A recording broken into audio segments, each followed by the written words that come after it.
আসসালামু আলাইকুম, কেমন আছেন সবাই? আজকে লতি রান্না করব। তো আমাদের এদিকে লতি খুব কম মানুষ কিনা রান্না করে, কারণ জমির ধারে তারপরে এমনি এমনি রাস্তার সাইডেও লতি পাওয়া যায়। আমার বাড়িতেও কয়েকটা আছে, দেখাবো আপনাদের।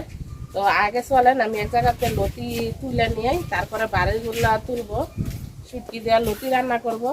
কার কার লতি পছন্দ কমেন্টসে জানাইতে পারেন, আমার তো খুবই পছন্দ। আর যারা যারা ভিডিওটা দেখতেছেন কষ্ট করে পুরাটা ভিডিও দেখেন।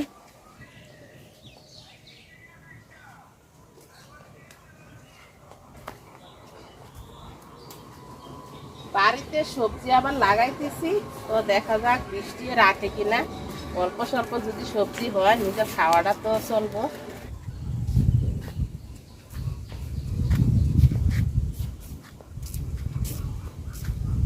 দুই পাশে খাল, আর এটা হচ্ছে আমাদের এদিকে পুল বলে। তো দুই পাশে খাল আর পুল, পুলের পরে রাস্তা, গাড়ি চলে এই রাস্তা দিয়ে। তো এই যে কচু গাছ, এখানে লতি আছে, খুব চিকন চিকন লতি। এটা আবার খাইতে মজা লাগে বেশি।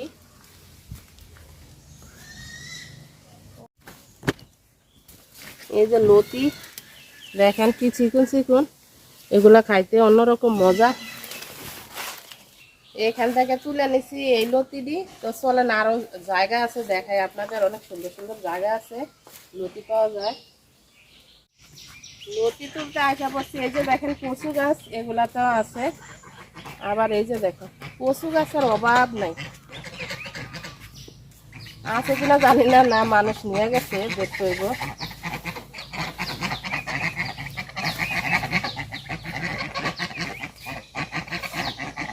আমার পিছনে এটা হচ্ছে বড় একটা প্রজেক্ট, মাছ হয় কিন্তু এখন পানি নেই দেখে মাছ নাই এটা।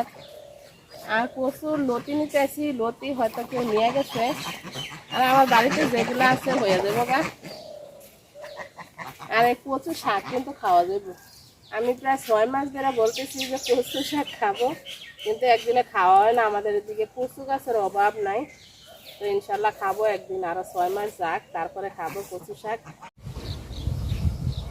এদিক দিয়ে আসছিলাম নদীর জন্য, অনেক কচু গাছ ছিল, এখন দেখি সব কচু গাছগুলো মরে গেছে গা। তো কচু গাছ এমন 1 বছর হয়, আরেক বছর থাকে না। আর পিছনে দেখেন আমার বাড়ির পাশে, এই যে আমার বাড়ি দেখাও যায় এখান থেকে, আমার দেখা যাবে না, কিন্তু পিছনে এটা দেখেন অনেক সুন্দর বাতাস। আজকে খুব বাতাস, খুবই ভালো লাগতেছে। আমার বাড়িতে কচুর লতি আছে, চলেন বাড়িগুলো দেখায়। এগুলো এমনিতে হয়েছিল কচু গাছ, আমার আব্বা হয়তো দেখছে না, দেখলে তুলে ফেলাই দিত, কারণ কচু গাছ হইলে বাড়িতে জঙ্গল হয়ে যায়। তো মাসাল্লাহ ভালো আছে কয়েকটা, দেখেন মাসাল্লাহ একটা দুইটা গাছে কি পরিমাণ লতি সারছে।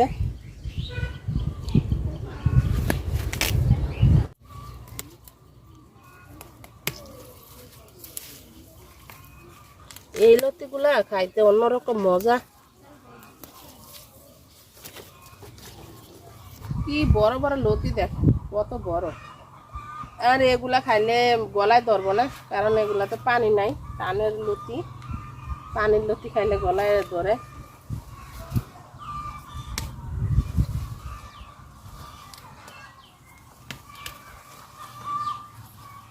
মাশাআল্লাহ, আলহামদুলিল্লাহ।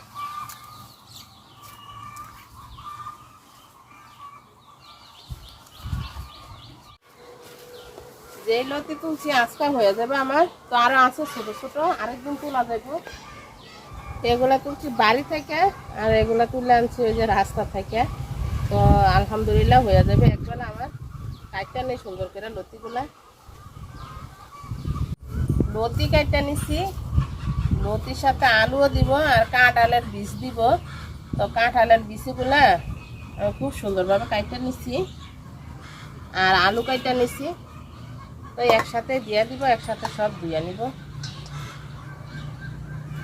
তো সুন্দর করে ধুয়ে নিয়ে গিয়ে ঘর থেকে, জানি না কি এরকমভাবে তরকারি রান্না করে খান কাঁঠালের বীজ আলু আর লতি দিয়ে। তো আমরা খাই, আমাদের এদিকে খাই এভাবে, খুব মজা হয় খাইতে, সাথে শুটকি দিলে তো কথাই নাই।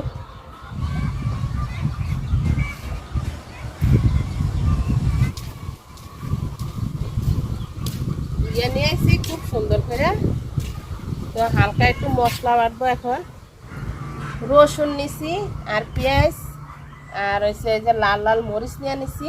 তো এগুলো হালকা বাইটটা তারপরে দিব তরকারিতে। শুটকি তরকারি খাইতে খুবই মজা লাগে এইভাবে রান্না করলে।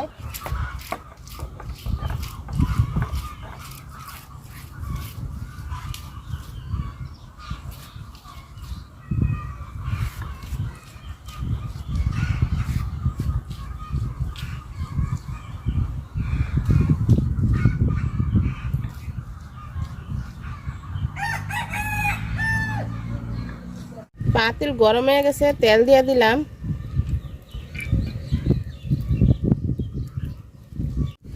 তেল গরম হয়ে গেছে, বাটা মশলাটা দিয়ে দিলাম।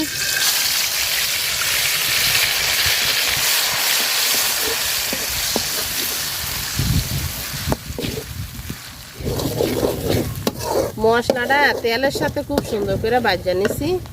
তো একটু পানি দিয়ে দিলাম।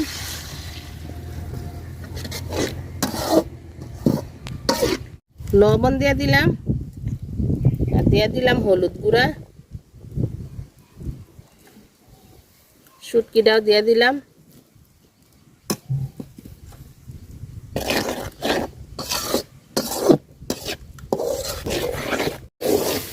মশলাটা আমি তেলের সাথে খুব সুন্দর করে ভাজা নিছি। তো লতি, কাঁঠালের বীজ আর আলু দিয়ে দিলাম একসাথে। সিদ্ধ দিয়ে দেবো সবগুলাই সুন্দরভাবে। খুবই মজার তরকারি, জানি না কার কার পছন্দ। আর এই লতিটা চিকন লতি, তো চিকন লতি কিন্তু সিদ্ধ হয়ে যায় সহজে, খাইতেও খুব মজা লাগে।